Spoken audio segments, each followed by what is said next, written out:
Today at shopdab.com, we're going to be doing a DSG service on our B8.5 S4.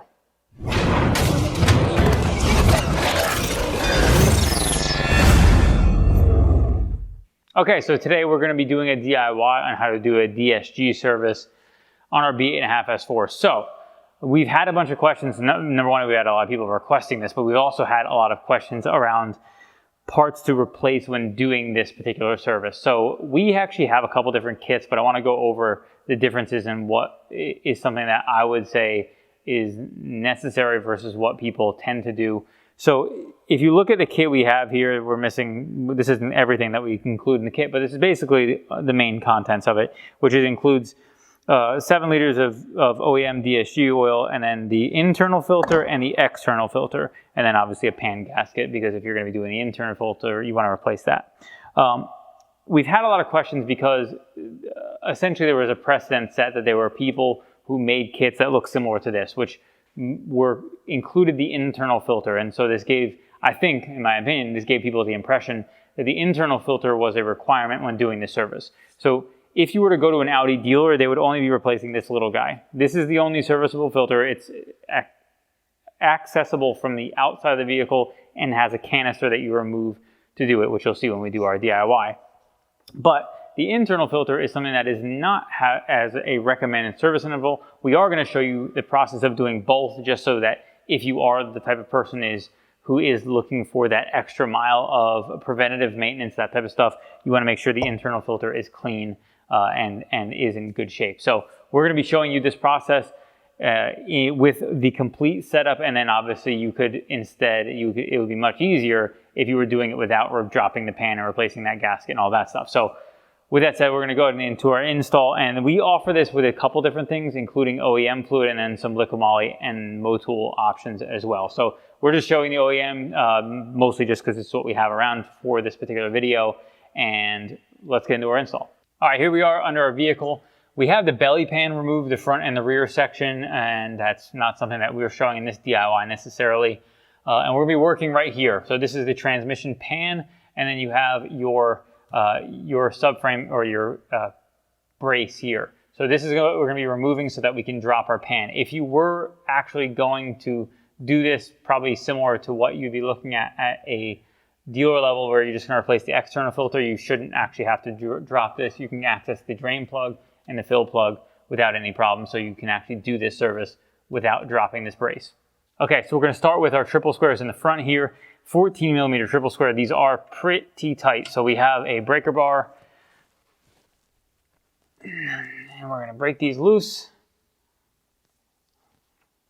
and then we're going to use a ratchet to get them once we're done.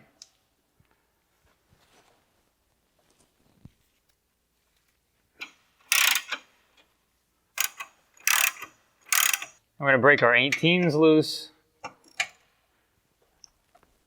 And these are pretty tight as well. Now we are going to remove these clips here. Now you can just pry them up to kind of pop them out. And they should just have like a serrated edge that you got to kind of just work it around and it'll pop out. Obviously you got to be careful. And I would probably recommend taking these off first, but I wasn't really thinking. All right, now we are going to crack our drain plug loose. And now one note is the fill plug is on the side right here. It's a good idea to crack your fill plug loose first to make sure you don't have an issue. Obviously, you don't want to drain any trans fluid out until you know that you'll be able to fill it back up. Because if you have an issue with a drain plug, the fill plug getting stripped, then you're going to have a problem getting fluid back into the trans. So if we take the fill plug out all the way first, then we can ensure that we won't have a problem with the drain plug.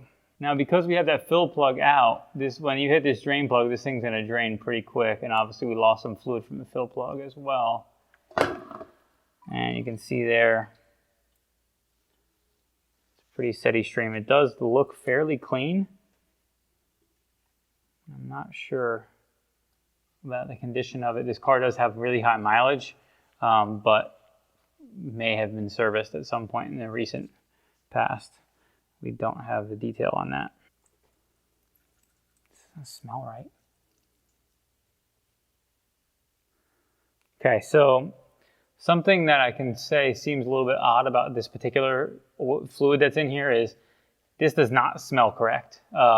Something probably that can happen, and this is one thing that if you bring your vehicle to generic shops to work on your car, they may end up doing is, it's possible this car had standard automatic trans fluid in it at some point. It's hard to say for sure. I can tell you that this certainly does not smell correct at all. Most DSG oils smell pretty potently strong, and this does not smell that strong. So that's a little bit of a concern for me, and makes me think that it's possible this thing had regular trans fluid in it, or something of that nature, some kind of generic fluid in it, as opposed to either any of the DSG oils are going to have a strong scent to them. Either Liqui Motul or the factory stuff's all going to have a strong scent. So it's possible that there's something else put in this trans. All right, so now we're going to take off our trans pan. These are T30 Torxes, and I'm just going to put them in our magnetic tray here as we take them down.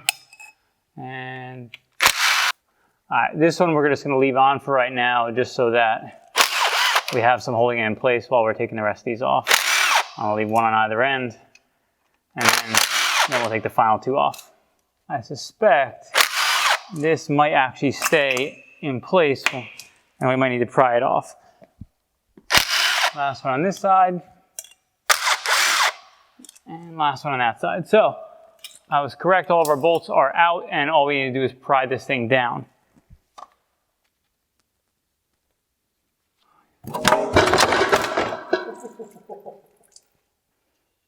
That first step, it's a doozy. Watch out for that first step, it's a doozy. Yeah, I didn't have a good grip on it. I heard it moving, and I was like, oh no, I need to get a good grip on it. And then as I was moving my hands to get a better grip on it, it let go. Okay, now that we've cleaned up our mess from our disaster, we are going to take this out. Now we're going to slide it backwards away from the front of the vehicle towards the rear and pop it out like so. We did lose our gasket on here, so you want to make sure before you try to install your new one that you take it out. All right, so we're just going to grab our pick here and pop this guy out like so, because you want to make sure you don't double gasket this thing. Okay, so now we're going to install our new one here, and that is our seal. I will take a little bit of old trans fluid and just run it around there to make sure it's got a little bit of lubrication to go in there. And we're just going to line that up and then pop that in place. Like so. And there is that nub on top you are going to want to make sure it kind of lines up, which is good right where we're at here.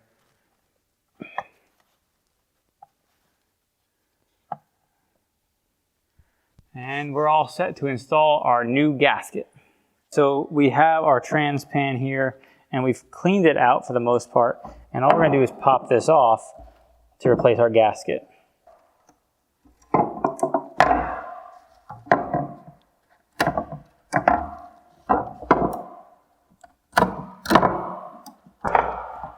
Now, we want to make sure that anywhere where there's rubber that has kind of been left along, you can kind of scrape off, maybe use a little bit of emery cloth just to clean the surface area up, and then wipe it down before you install your new gasket. You also have these nubs that stayed in here that you got to pop out because they're on the new gasket on the edges here. So just make sure you don't have any of them in there, because that will be a tough time getting them in. And then these, just so you can take a look, these are magnets that actually are intended to hold any material that you lose along the way. So you can clean the magnets off just to get any of the excess material on there, and wipe out your pan real good just to make sure you get as many contaminants as possible out of your trans pan. Okay, so we're going to be mounting with this nub here on the downside, so we're going to put that in place, and They will help us keep this gasket in place when we go up. And we're just gonna make sure that everything is in place and proceed with installing our pan. So now we're gonna clean our mating surface off here real quick, and we're just gonna wipe it off real well. You will wanna make sure that if you have any remnants of anything, you can kinda, again, use an emery cloth or anything just to clean up the mating surface. If you have anything left over from the old gasket or anything like that. Okay, so we're gonna install our pan and our gasket. One note, just to mention, this hole right here is your filter, your pickup for your trans pan. So this filter actually acts as the transmission pan oil pickup. So that is gonna be something that you wanna make sure is free of any blockage.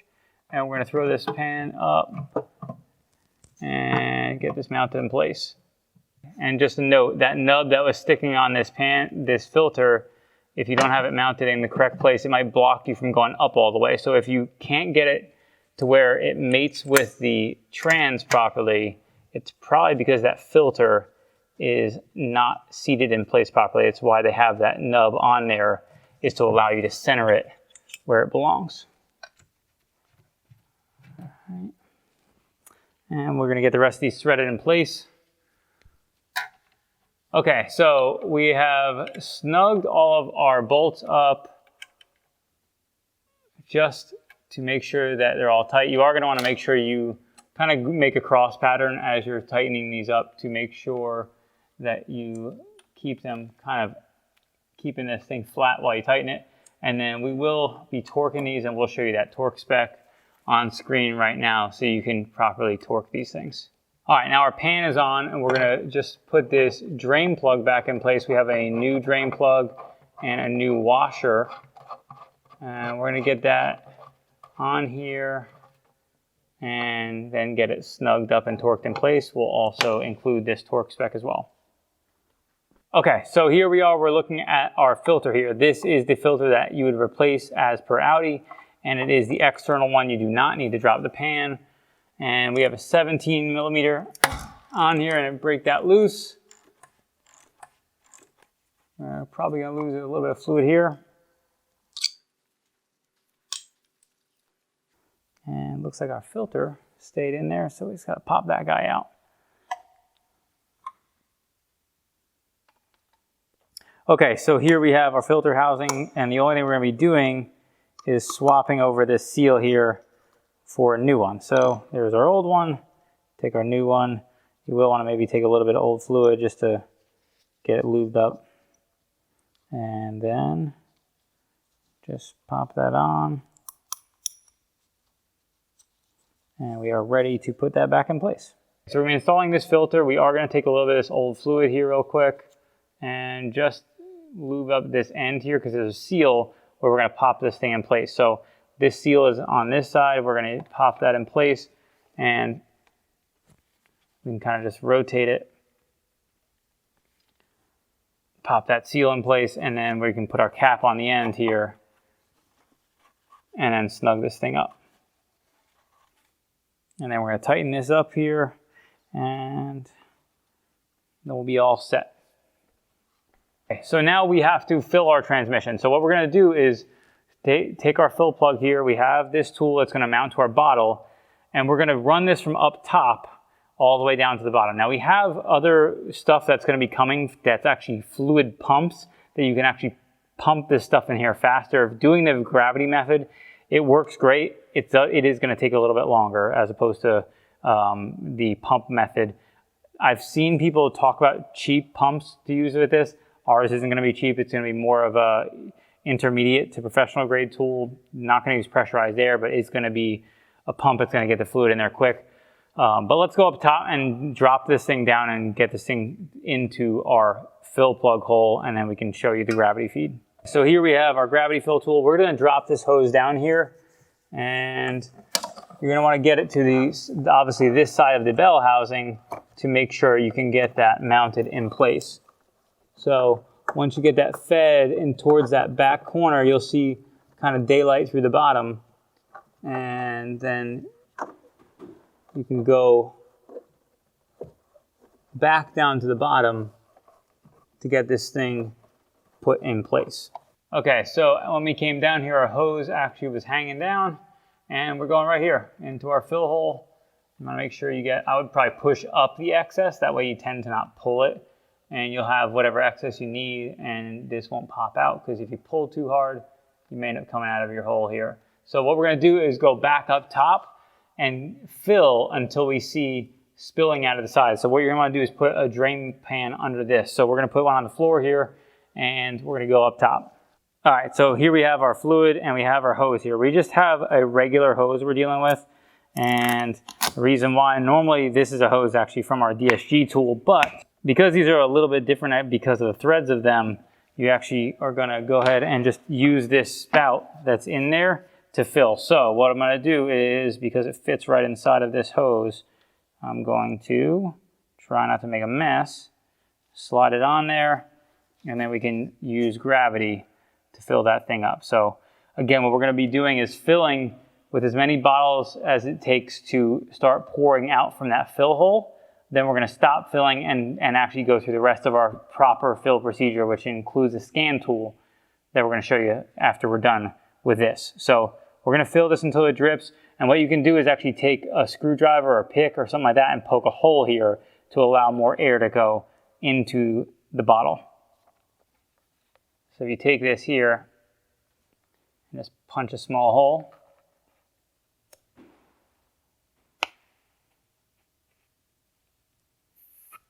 it will allow much better flow. Obviously, once you've punched a hole, you cannot salvage that bottle, so you want to make sure you probably only do this on the early ones that you know you're going to use a complete bottle of. Okay, so we are at a steady drip now. We actually put about a little bit less than 5 liters in, so we're going to take this hose out. We're going to lose a little more fluid, I expect to. Then we are going to put our fill plug in place. And basically I'm just going to hand tight and then leave it there and leave that hose hanging in place, and we're going to go inside the vehicle. Okay, so now we're going to be going through the process of the next part of the procedure. Now for this one, you're going to need a scan tool. We're going to be showing you with OBDeleven. If you're not familiar, this is an Android-based device. We have it plugged into our vehicle and connected to our device here. And so what we're going to do is go into, on the bottom right here, we're going to hit that blue circle and go into transmission. Now we go into live data. And in this particular car, normally depending on the car, you're actually going to access a specific channel, or you have the ability to search through text. So it depends on the interface of the car. It's important to understand the device actually isn't what determines this, the car. So depending on the cars, they have different information. So we're going to type in temp, and if you look here, you can see transmission fluid temp, hit OK, and we're at 35 degrees centigrade. So this process is essentially we're going to start filling once you hit 40 degrees. Now, what we're going to do is start our car, and then we're going to lift the vehicle up while it's running with our device outside the vehicle so we can monitor it. We're going to then open that fill plug back up and then drop the car back down so that we can start filling when we hit that 40 degree mark. So we're going to start the car up right now.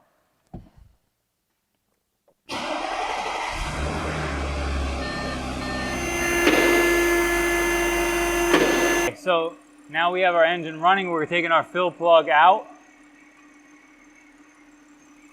And then we're going to get our fill tube back in there. And then we're going to drop our vehicle back down. So you don't have a lot of time for this because you got to make sure you fill within the proper temperature range. All right, so here we are waiting. You can see we're at 37 degrees. We're waiting for this thing to warm up. We can keep it running. We have it down there. What I did is actually got all these bottles ready to go so that once we can start filling, we don't have any interruption. It just keeps going in. So as soon as this hits that 40 degree mark, I'm going to start filling with this used bottle that we already had. Then I'll open all these other ones. These are already ready to roll. And then once this one's finalized, we'll pop each one. I expect to use probably somewhere around 6.5 liters, somewhere in that range. So as soon as this one is ready to go, I'm gonna pop a hole in the back of it to fill it as quickly as possible. And again with the next one as well. The last one you fill in there, you're probably not gonna wanna pop a hole because you're probably gonna use half a bottle, so keep it as spare fluid when you're going forward with anything you might need to top off later on or use just a half the bottle later on. So one thing I wanted to mention that is something that is really easy for someone to make a mistake along the way is we have 2 Audi bottles here. These actually both apply to this vehicle. This one's a gear oil bottle that we're gonna show a diff service later on.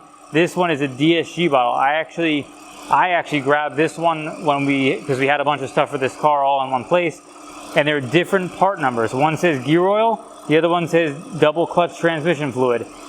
The reason why I actually noticed it is because as I was opening it, I realized that it was gold in color, and this stuff is more green. So if you take a look there, you can see it kind of has a green tinge to it. That's going to be because that's the DSG stuff. This stuff is much more gold colored, but you want to make sure all your bottles say the same thing. Obviously, whether you're buying it from us or anybody else, anybody's human and can make a mistake. So just good to double check to make sure you have all bottles of DSG oil if you're getting the Audi stuff, because the bottles are identical with the exception of the part number and the description on them.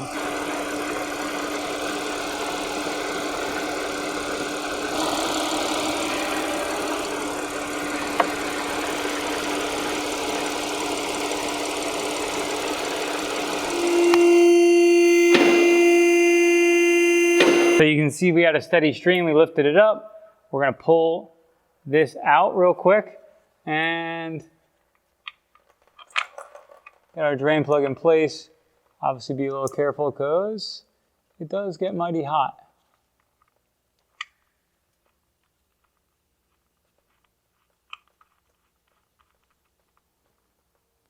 And we are all set. So we're just gonna snug this up and we will include the torque spec for this drain plug as well. And then we are going to install our lower cross brace. So we're gonna install our cross brace here and mount that in place. I'm just gonna thread in one of these in the corner back here. And then I'm gonna thread in one of our triple squares in the opposite corner, just to make our life a little bit easier. I'm gonna get this clamped in place here, and this one clamped in place over here. And then I'm gonna thread the rest of these bolts in and we'll tighten them up. All right, so I'm gonna snug these up real quick and then we'll torque them down, and we will include those torque specs for both these rear bolts as well as the front bolts. And we'll also have links to all these bolts in the description where you can get those as well.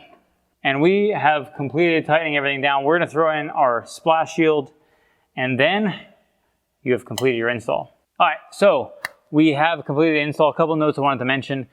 First, when you are running your hose, the fill hose that we ran, make sure you stay off the exhaust so you don't melt part of yours like I did to ours.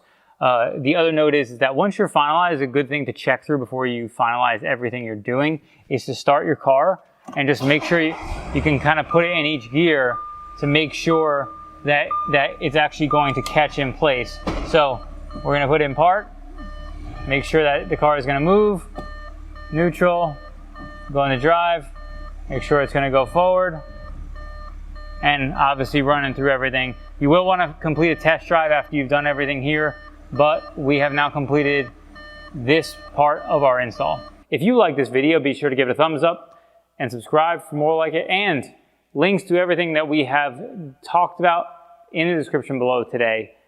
Thanks so much for watching.